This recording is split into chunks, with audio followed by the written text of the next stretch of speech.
I'm a 38-year-old guy who tied the knot with my 33-year-old wife about 2 years ago. We had been dating for 3 years before deciding to take the plunge into marriage.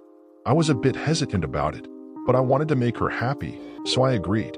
Around a year into our marriage, we decided to start a family. My wife was particularly keen on having a baby. The journey to conception wasn't easy, though. We faced numerous challenges, and it took a toll on my mental health. Frustrated and overwhelmed, I decided to get myself tested. The doctor dropped a bombshell on me. I was sterile. The news shattered me. Despite not being initially gung-ho about having a child, the idea had grown on me, and the realization that I couldn't be a father was devastating. What made matters worse was my wife's behavior during this trying time. She became mean, and I tried my best to cope with it. However, it became too much to handle. A few days after learning about my infertility, I mustered the courage to tell her the truth. I wanted her to know that I was the reason we couldn't conceive. But fate had other plans. For days after I found out about my sterility, my wife dropped a bombshell of her own. She was pregnant. I was taken aback, shocked to my core. She was blissfully unaware of my internal struggle and started celebrating immediately. In an attempt to keep up the facade, I joined in on her happiness. However, the very next day, I got tested again just to confirm my sterility, and the results were consistent. Now, I find myself at a crossroads. If I'm not the father, then who is? The unsettling thought that my wife might be cheating on me looms large. The medical procedures my wife needed for artificial conception were expensive, and being the sole breadwinner, she couldn't have pursued them without asking me for the money. The idea that she might be cheating crept into my mind, but it seemed so bizarre and awful that I didn't act on it immediately. In the days that followed, my wife, oblivious to my internal struggle, was busy planning a grand party to announce her pregnancy. While she radiated joy, I was shattered inside. I had to keep a composed exterior, not letting my turmoil show, as I was determined to get to the bottom of this bewildering situation. I didn't share the ordeal with my family or friends. It felt too personal and uncomfortable to disclose. I couldn't bring myself to talk to my wife either. Time had passed, and I needed to figure out who the father of her child was before confronting her. The fear was that if I confronted her prematurely, she might leave, and I'd be left in the dark. The revelation came on the day of the party, attended by family, friends, and even some of my coworkers. Among the guests was our 27-year-old neighbor, a model striving to make a name for himself. He's undeniably more attractive than me, and my wife had always shown a soft spot for him. They shared common interests and got along well, occasionally having dinners together. As he walked into our house on the day of the party, my wife's eyes lit up. They hugged, and it felt longer and different from her embraces with other guests. While no one else seemed to notice, I sensed something had changed. Suspecting there might be more to their connection, I excused myself to the bathroom but went to our bedroom instead. Determined to find answers, I accessed my wife's laptop. Checking her phone earlier yielded no suspicious results, but her laptop had been a challenge to get to. Whenever I asked what she was doing, she'd deflect, claiming to be working on her novel, which had been ongoing for months. I had respected her privacy, believing she was genuinely engrossed in her writing. My world had shifted, and I was now certain that her novel was merely a guise to conceal the true contents of her laptop. Luckily, there was no password to hinder my access. After some digging, I stumbled upon another email account she had been using alongside her real one. As I sifted through the emails, I was confronted with a cascade of confessions of love from my wife and our neighbor. The real kicker came in the more recent emails, where she revealed her pregnancy to him. He didn't take the news well, and the communication seemed to pause as he contemplated ending things. However, my wife was determined to keep him. The most horrifying email unfolded her sinister plan. She had spoken to a friend who was a lawyer, concocting a scheme to file for divorce right after the baby's birth. The reason she had pressured me into having a child was to secure both alimony and child support, intending to run away with our neighbor a few months after the divorce for their supposed happily ever after. The disgust I felt reading that email was indescribable. Cheating was one thing, but the cold calculation to manipulate me into funding her secret life with our neighbor was beyond comprehension. Despite her excellent acting, I hadn't suspected a thing. Her apparent happiness now seemed almost disturbing.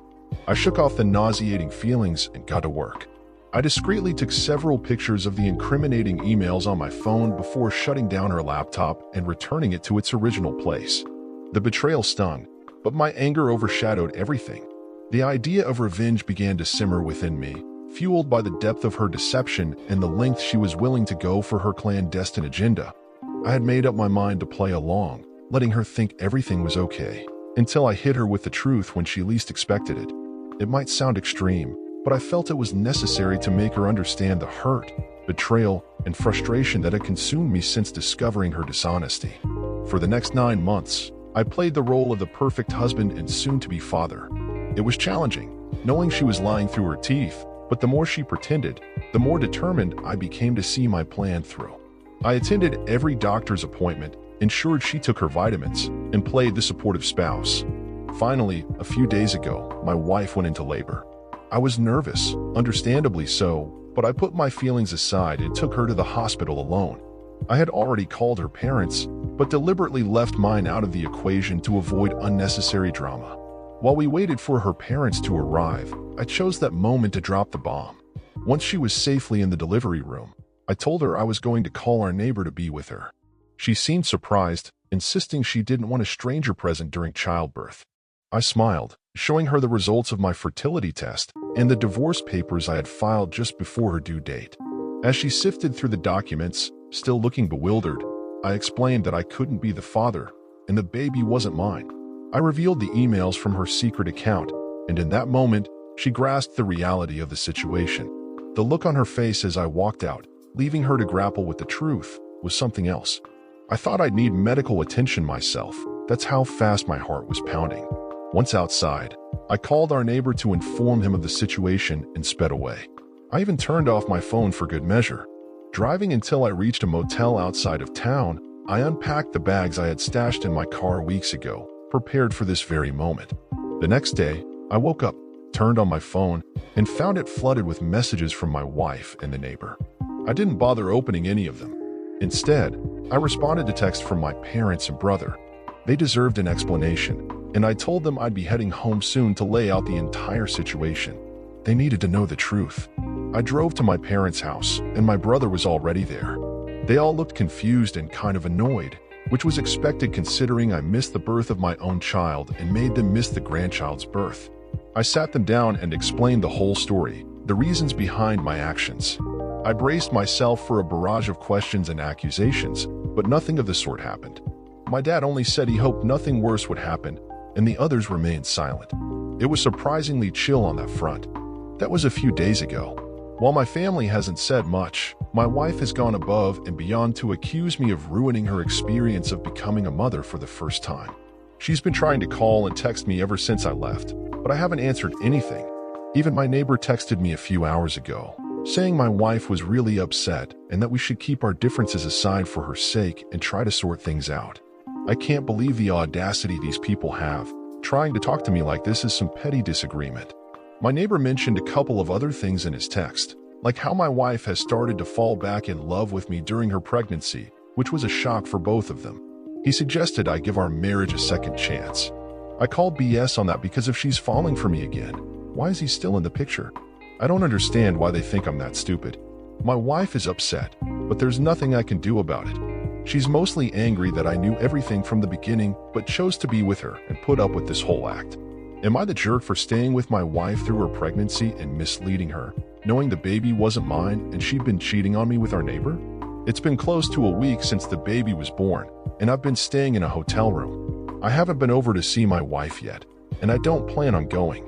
She's still texting and calling me, but I don't know why, as I've made it clear that I'm not interested in speaking to her.